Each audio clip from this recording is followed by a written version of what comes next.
1789 Capital's Donald Trump Jr.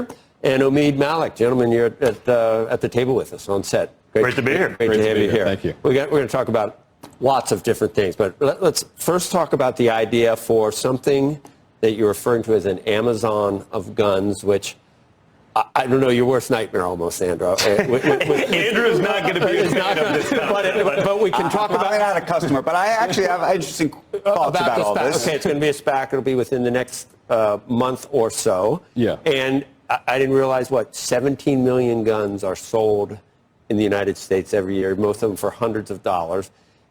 It's an industry that has had some pressure for efforts to defund that industry. Yeah. And I know I'm looking at you, but I'm really looking at everyone. But this would be a way of putting it online. How would it actually work with regulations and everything else? Listen, you still have to go through the regular FFL process. This isn't like the typical sound bites of, hey, they're just going to mail a gun to your house. No. But what you can do is you can consume and you can shop the way so many people do today. As you see the insanity that's going on in the world, you see fire bombings in Colorado last week.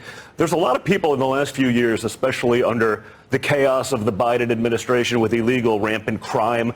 There's a lot of people that are buying guns that wouldn't have been the typical guys that were buying guns like I've been doing for decades. There's women coming into the marketplace for self-defense. There's a younger generation that's shifting to the conservative side that understands the need to exercise their Second Amendment and wants to do that. This is giving them an opportunity with GrabAGun to shop the way they shop for virtually everything else. Handguns? Again, through an FFL. So you have to send it to... But handguns or would there be hunting rifles? Rifles, shotguns, handguns, accessories. Easier to load than that Tim Waltz. Remember that? That one? Yeah, as a serious gun guy, someone who was very involved in sort of the NRA endorsement of my father back in 2016.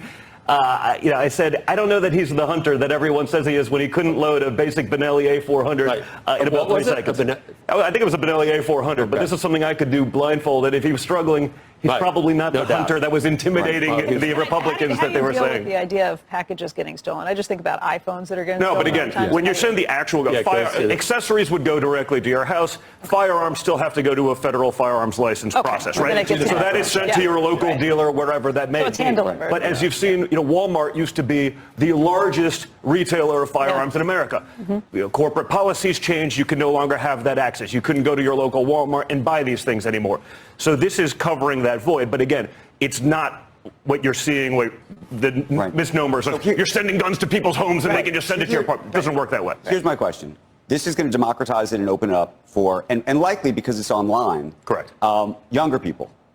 Now, the question is going to be about training and safety and all those types of things. And so the only question I have, I was actually thinking about this in the context of Hims. Do you know about Hims? Hims is this online drugstore where people are buying... he knows nothing about... You mean for ED stuff? No, these guys know nothing. That is not something I know anything about. They've never heard of that. Never even heard of it. No, but what's interesting about it is effectively... I appreciate that. You don't have to go to a... I'm not sure that you would actually know that, just for the record either. But you don't have to go to a doctor on your own. You just go online, say some stuff to the doctor. They send you the medicine, and that's supposed to democratize and make it better. This is a little bit different because you basically still have the licensed firearm dealer on the other side. But as a result, you just have there's going to be a lot more guns in the country, and maybe that's okay as a Second Amendment supporter. My question to you though is, are you concerned at all though just about the safety issue? And what that means. I'm not. I think the reality is, most of the people that are buying guns are doing so to protect themselves. Part of what we do is try to encourage that kind of training. I say that all the time, right? People have to get out there. I saw that as a guy that lived in New York City, the People's Republic, for years. I used to take my friends that were ardent anti-gun people, and I'd say, listen, you've known me for a long time. Give me a couple hours. What do you mean? No, I don't want to go guns. You take them upstate. We go shooting. Within 5 minutes, that was the greatest thing ever. When are we doing it again? When people experience it, when they get out there, when they do that proper training, which we encourage, it's amazing what you can create. You can take an anti-gun person and turn them into pro-gun, or at least make them not anti in about a couple hours. Are there questions or things that you will do before you'll send them the gun? There's no difference than if you went into, you can go with no training and go into a regular gun shop and do this. This simplifies that process. But again, through that, you are actually going to that shop. You can learn about the training that they offer, and which we encourage. So, I definitely encourage everyone to get those kinds of trainings. I think it should be a passion. I think the more that happens, the more the industry will grow, and I think that's really important. Do you have any questions about fees on the SPAC? Or well, no. Well, that's one thing we talked about for years, which is just, at least historically, a lot of SPACs have not worked. It's worked for the promoter. It hasn't worked for the shareholder. That has actually not been the case in a lot of the SPACs that you guys have been engaged in, but maybe you can explain why you think that's been the case thus far. Yeah, for sure. So when we first started working together 4 years ago, it was during the Biden administration. We were really concerned about what we felt was happening, where elements of the federal government were working with very big companies, in our mind, to suppress certain rights, namely, in our case, the First Amendment. So that's when you had the backlash against being deplatformed. And we wanted to do something about it. So as capitalists, we said, what's the way that we could bring that to the people? We started observing what happened with Truth Social, with the SPAC, and we saw this as an opportunity to democratize capital markets. People went and bought the stock, even though it was a nascent business. So I know you guys were covering, like, this has a $5 billion market cap, even though it's a new company. That showed that people wanted to support it.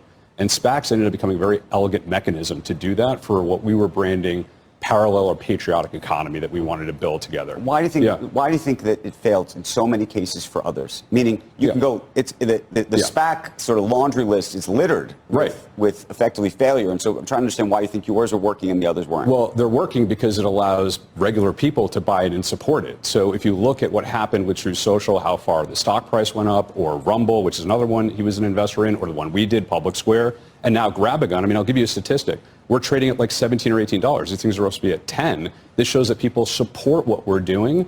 And look, we're not new to this. We think that capital markets and finance has been politicized for a long time, but it's all been on the ESG side. We're the first people to institutionalize a response to that. And we're not the people out of government who have done that. No, really, there was a demand that half the country was being put on the sidelines. They wanted free speech. So when I got involved with Chris Pavlovsky and Rumble in 2020, I saw what was happening to me.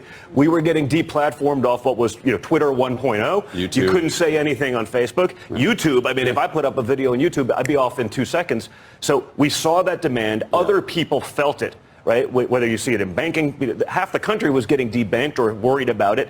These things were actually happening in America. And so we filled a void that no one else would even touch. It was a landmine. I get that. I'm just trying to understand the economics in terms of like what your promote is, how long you're in for, when you can sell.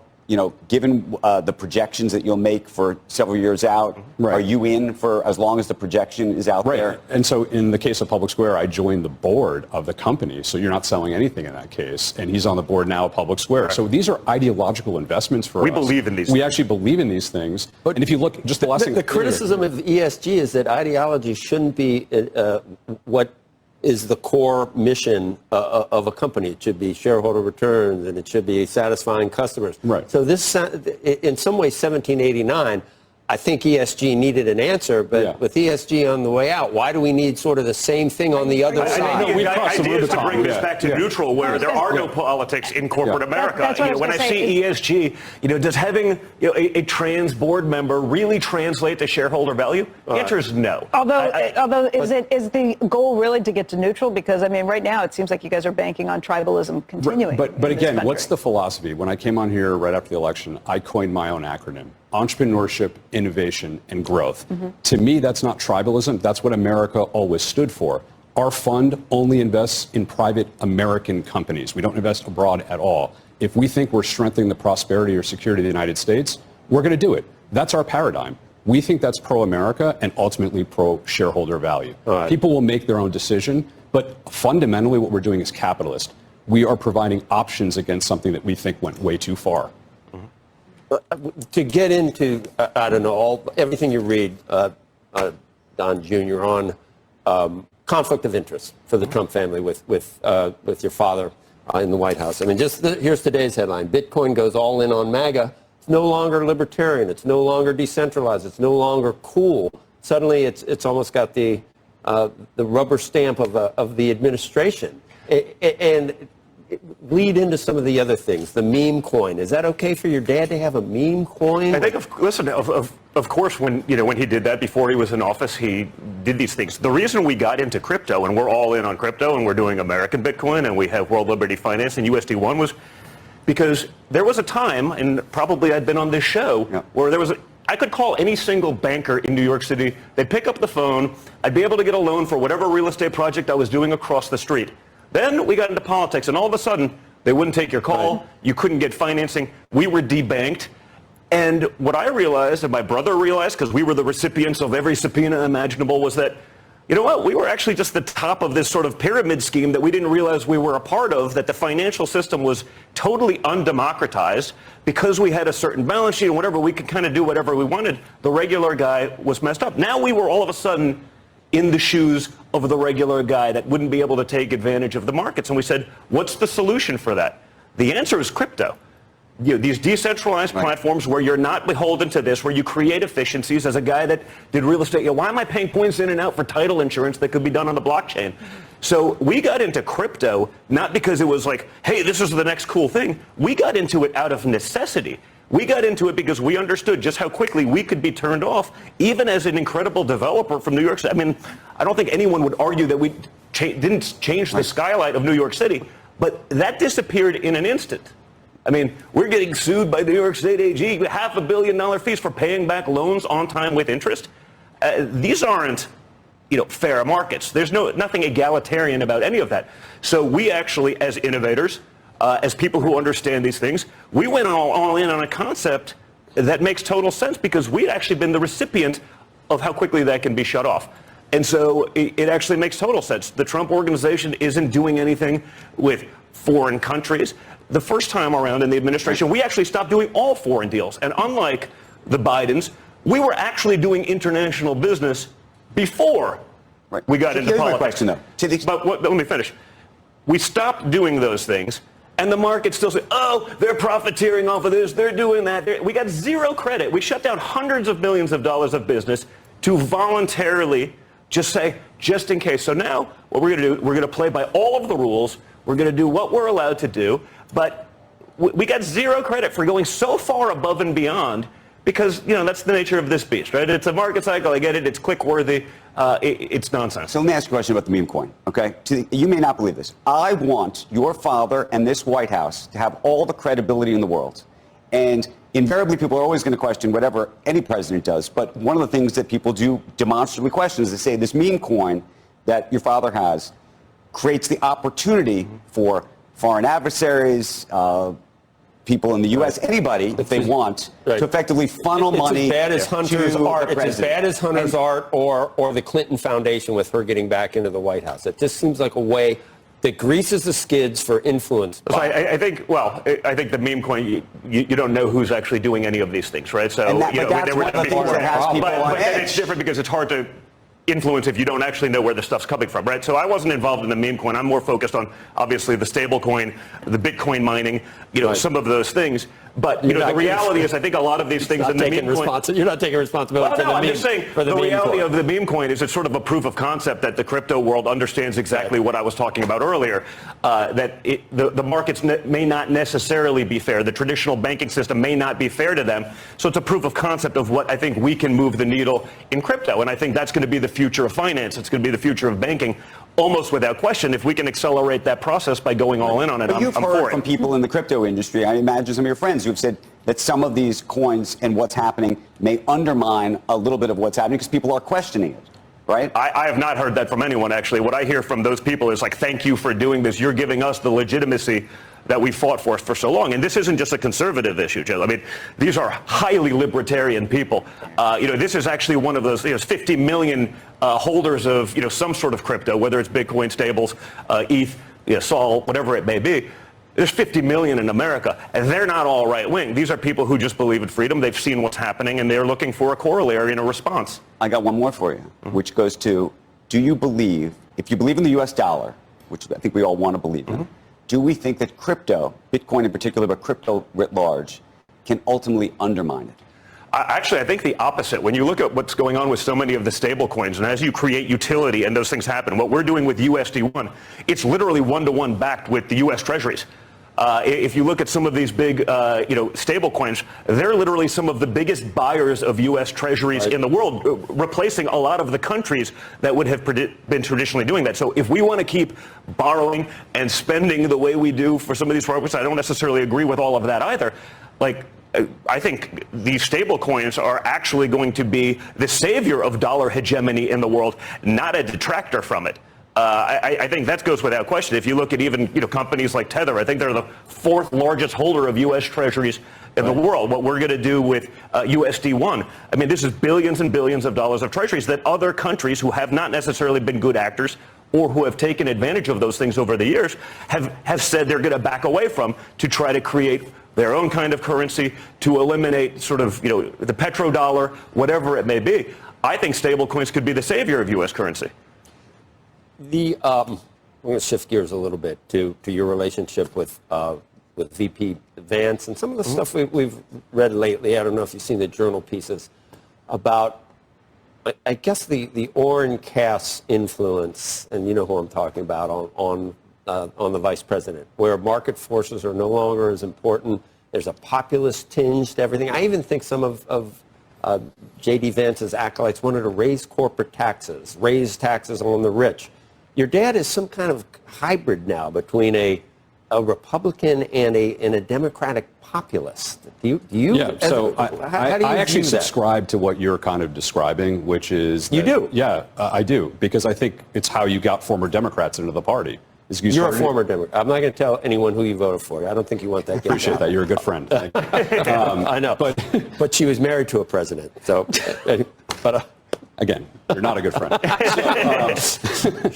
In any event, I think what Donald Trump has done, and what we were actually central in doing during the campaign, which was getting people like Bobby Kennedy and Tulsi Gabbard to endorse President Trump, is an important aspect of what you're picking up on, which is that the tent now incorporates elements that we think are the best of both parties. So MAGA is actually, I think, taking a lot of strong things that the Democrats used to before, which is caring about the middle class and the workers of this country.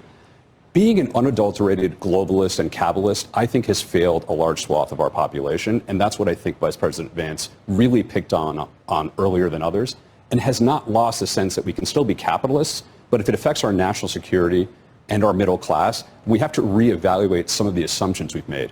I came into this, like we've talked about before, in the late 90s, thinking that we could democratize countries around the world if we just simply opened their markets. And I was in favor of a lot of those policies when I was a Democrat. But they have not worked. China has gotten more authoritarian. And it's not smart for us to have everything made with a country that's 4 times our size, has slave labor, and can put people out of work. But we don't want T-shirts being made in the United States. I didn't say that, though. There are other things. What are we investing in? We're investing in semiconductors. We're investing in technology to mine rare earth minerals here. And those are jobs. Those are great jobs. We shouldn't make our pharmaceuticals in another country. If there are products that threaten our national security like we saw in COVID, they should be made at home. That's obvious, I think, and that's self-evident. That's one of the things that this administration, I think, is doing a good job. So it's not about being communist or just, socialist for the sake of it. It's we look at the international system that has changed dramatically over the last 25 years. Let's find out what the failures were. By the way, George W. Bush made a lot of failures. Obama. President Trump could not have been elected in 2016 if you didn't have the people feel that backlash, and he certainly couldn't have made a comeback if President Biden had addressed those issues. Well, and reelected in 2020. Yeah, well, I always say sometimes you have to hit rock bottom, and I think it took. That was for him. That was for him. He's talking about. I'm sorry. I take that back. It took 4 years of Biden. I take that was totally for you. I take it back. But I think it did take the 4 years of Biden for America to realize how fragile some of these things are. You went from a time of prosperity to a time of poverty. You went from a time of peace to a time of war. These things happened when America wasn't leading with strength. Right. It takes a little bit of that for us to understand just how fragile we were. I think that brought back Trump. And you see, again, the same old news cycle starting, when the S&P dipped a little bit. Oh, my God, it's the Trump recession. Oh, my God, you sound just like your dad. Well, he's related. Joe, relax, Joe. You see that, and it's all Trump's fault. When it bounces back to new all-time highs 10 days later, well, it's other market factors. But you saw, yesterday, some of the betting markets, I think it was on Kalshi, it said, the sentiment for a recession was we were going to hit a recession by 70% of the market thought we were going to do that. No, 30%. Yesterday, within a few weeks, it was 30, right? These things take time. We've gotten spoiled. We've gotten used to, well, someone's in now, so we expect instant gratification, and within 3 minutes, if the world isn't perfect, nothing happens that way. The process has to happen. You have to take time to go through that. You see what's going on in the negotiations with the other countries around the world. We're going to end up putting America in a better spot. That doesn't mean that everyone else has to lose. You can have a symbiotic relationship with our allies around the world, and if we do that while simultaneously pulling some of those things away from China so we're not dependent on someone who has proven around the world to not be a great actor, that's a huge win for America in the long term. Yeah. I think even the president, a lot of Democrats sort of wish they'd gotten it out of the way already in 2020. All the Democrats had to do was shut up in 2020. He'd be gone already. And he 100% won anyway. It doesn't matter. You'd have a Democratic president right now. You wouldn't have a strong Republican bench, which we have now of people who are proven fighters who've been in the trenches. It's such a role reversal from what we've always seen, where the Democrats always had a bench. What's the 2028 ticket look like? Listen, we'll see. The reality is, no, I am not. Thank you for even the consideration or the mention, but no, I'm not interested in that right now. I'll always keep fighting for it. Vance Rubio or Rubio Vance? Listen, I think both of them have proven to be incredible. Can I just say one thing also? Vance at the moment. Just to say how end great it with this how show we is, started. Show's great. Really enjoyed it, by the way. But also, 1 out of every 2 homes in America has a gun. Okay? Bring it back. I want to close of course. on this transaction. I just wanted to make that point that we're trying to make e-commerce available to an antiquated sector, which is brick and mortar. It's happened in other industries, Chewy, Wayfair. This is all the same. Now we're doing it for ammunition and guns. And that's what GrabAGun is, and that's what this transaction is. So. And I didn't understand that, like, Pew, I thought was Pew. But No, it's that. Pew, pew, pew, I just pew, want it to be done safely. That's all. Look, And it will, and we're complying with all that's all I care about. As someone who believes in stuff, there's still a component where pop culture, that decides elections and Supreme Court. Like, you don't want, haphazard nonsense out there. I believe in that. So I'm all for the safety and the training. I advocate for that. I came from a competitive shooting background. Who says to himself, either I'm going to commit suicide, I'm going to order the gun online, that's how I'm going to get it, or I'm going to plan some kind of mass shoot. That's all. That's what I worry about. But just so we're clear, the gun is not going to their house. You know that, right? Can we just make that totally clear? We're making that clear. Going to a place where the background check is conducted, and the same as it would if you went to a brick and mortar place. Okay. Most important thing you take away from this conversation, we are not circumventing that. And the reality, any of that gun crime, the vast majority is done with illegal guns, not purchased this way. No one ever acknowledges that, right? These things happen in places that, gun culture isn't really a thing. We're totally aligned on that point. Yeah.